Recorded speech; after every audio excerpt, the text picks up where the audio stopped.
अरे बेटा जी, मुझे तो यकीन नहीं हो रहा ये तुम हो। क्या चाचा जी, आने से पहले खबर तो कर देते। अरे नहीं बेटा जी, मैं तो तुम्हारा हाल देखने आया था। तुम्हें इस हाल में देखकर मेरा हाल बेहाल हो गया है। मुझे कुछ नहीं जानना, मुझे कुछ नहीं जानना।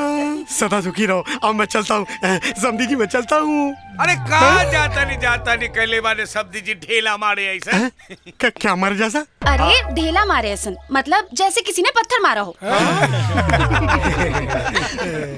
अरे वाह, ये तो भोजपुरी बोलना भी सीख गई। ससुर जी भोजपुरी के रंग होबे ऐसा करेगा, कौनो रंग पे चढ़ जाला।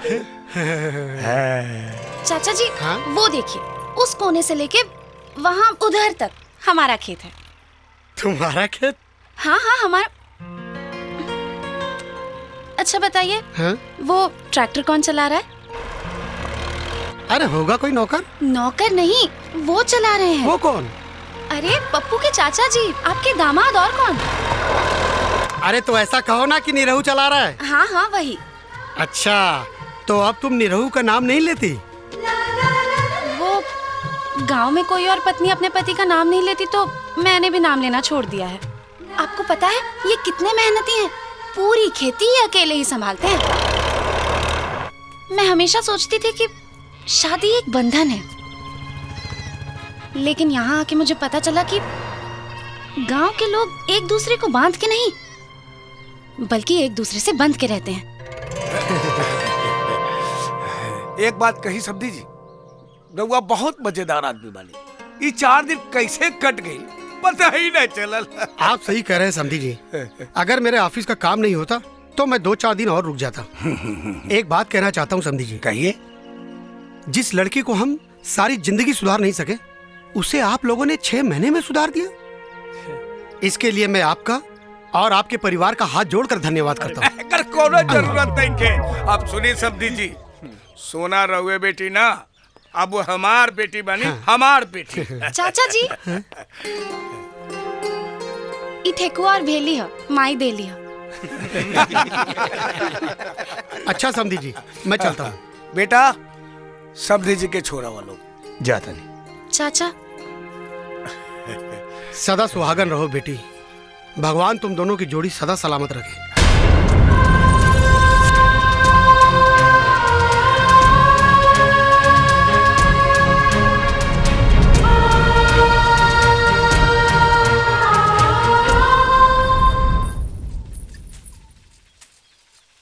बस एक बात हमार मान लेती, ई चुरकुट पहनल छोड़ के मस्त लुग्गा पहन के घूंघट निकाल के हमरे सामने आ जाई तू, साला हमार करेजा जुड़ा जाई।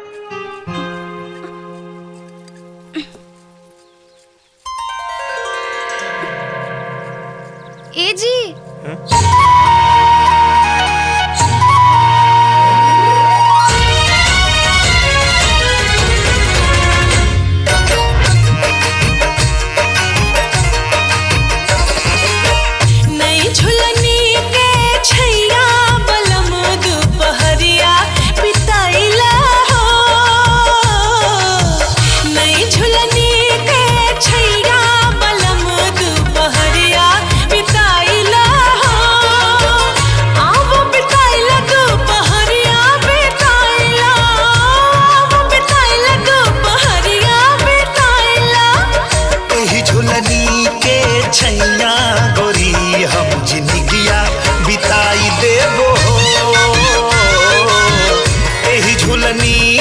छैया गोरी हम जिंदगिया बिताई देबो।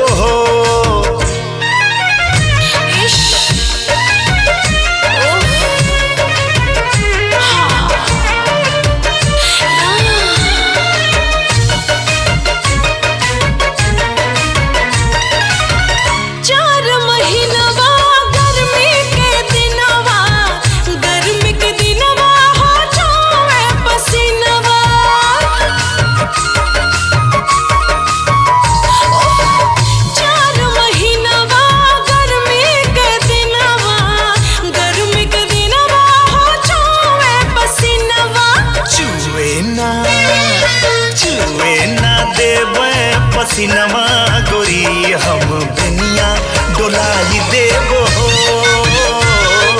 छुए ना देबे पसीनवा गोरी।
डोलाई लेबो हो।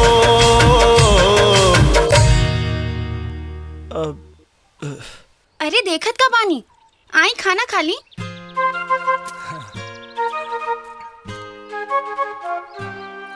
मन तो करा था कि कोरा में दबा के और कोरा हो जाए। कुछ कहनी है का? ना ना कुछ तो ना। इडियट, इस बेवकूफ की जगह कोई और होता ना तो मुझे उठाकर अपनी गोद में बिठा लेता। कुछ कहलू है का? ना, चली खाना खाई।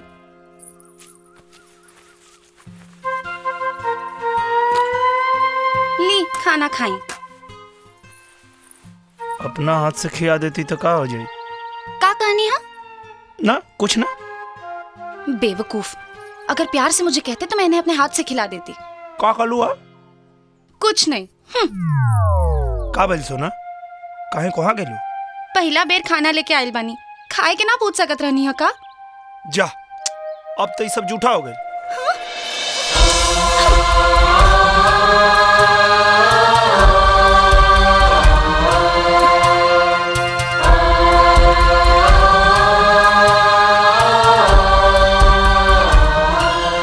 अरे हम तो सब खा गई नहीं, रुकी हम फिर से खाना। अरे रुका ज्यादा, आज तो तोरा के देखिए कि पेट भर गई। तब फिर हम जाता नहीं। हाँ जा जाई? जा। ठीक बा, तब हम जाता नहीं। जा।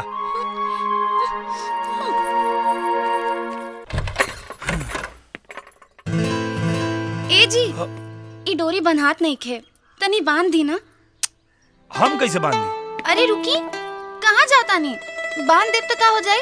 अरे काहे ना हो जाए, बांधे में तो के छुए के पड़ी। रउआ बांधी ना, छुए के इजाजत हम देता नहीं। आई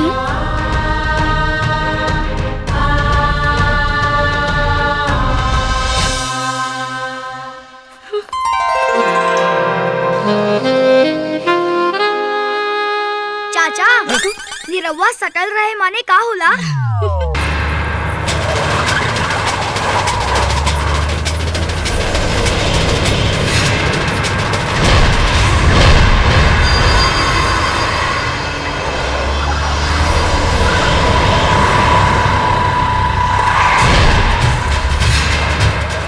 टोनी,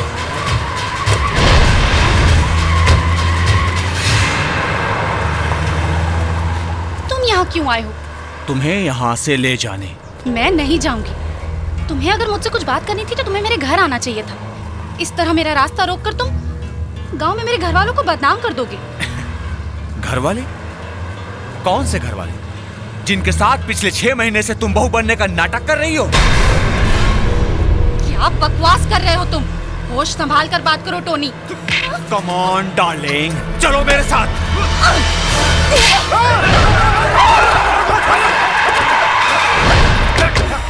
बहुत बर्दाश्त किया तुझे साले कुतिया। हरामखोर, तोरा हिम्मत कैसे भइल रे हमरा बहू पर हाथ उठावे के? कौन लगाता नहीं है चच्चा?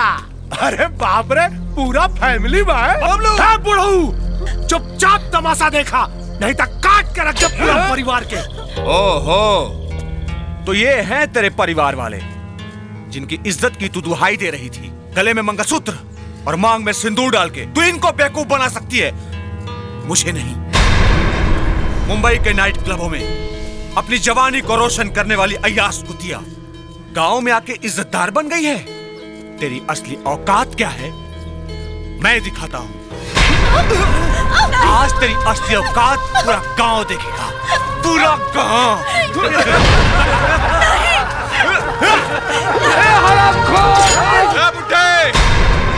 ये तेरी बहू है? नाटक कर रही है साली, नाटक।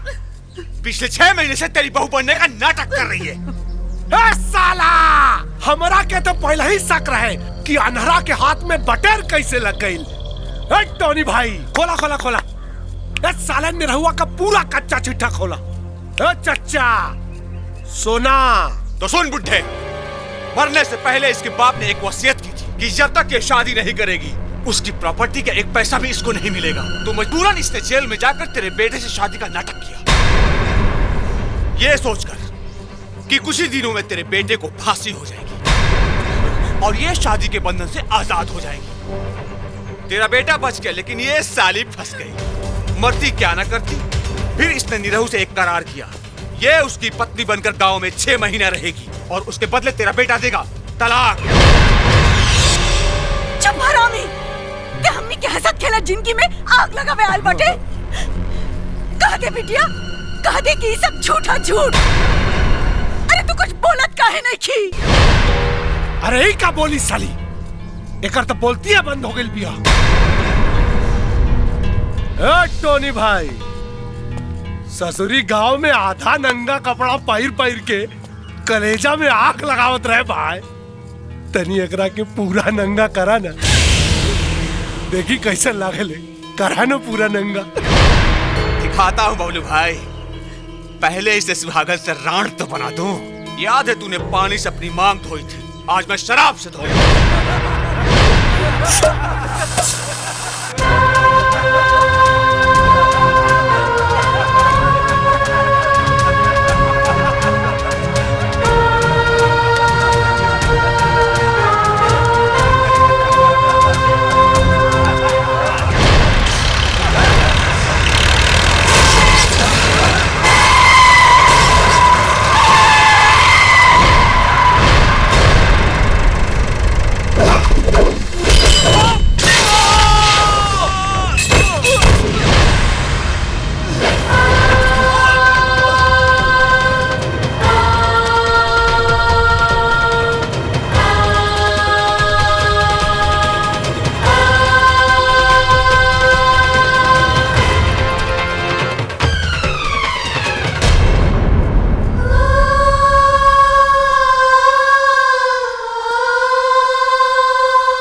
सुहागिन का सिंदूर धोए में तब भगवान के पसीना छूट जाई, तब तोर का औकात है।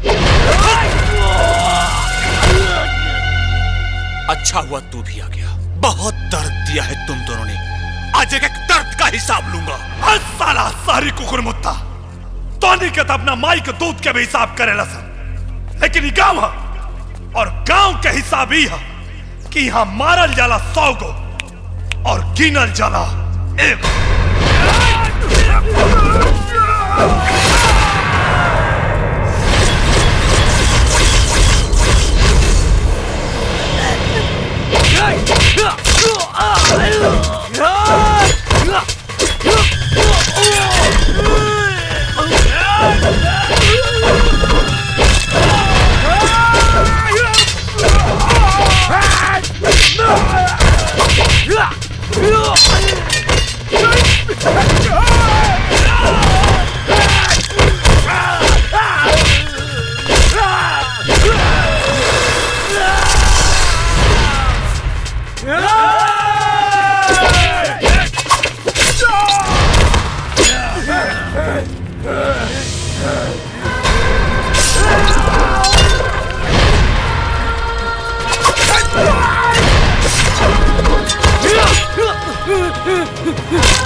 माफ कर दो मुझे, माफ कर दो मुझे, माफ कर दो मुझे, गलती हो गई।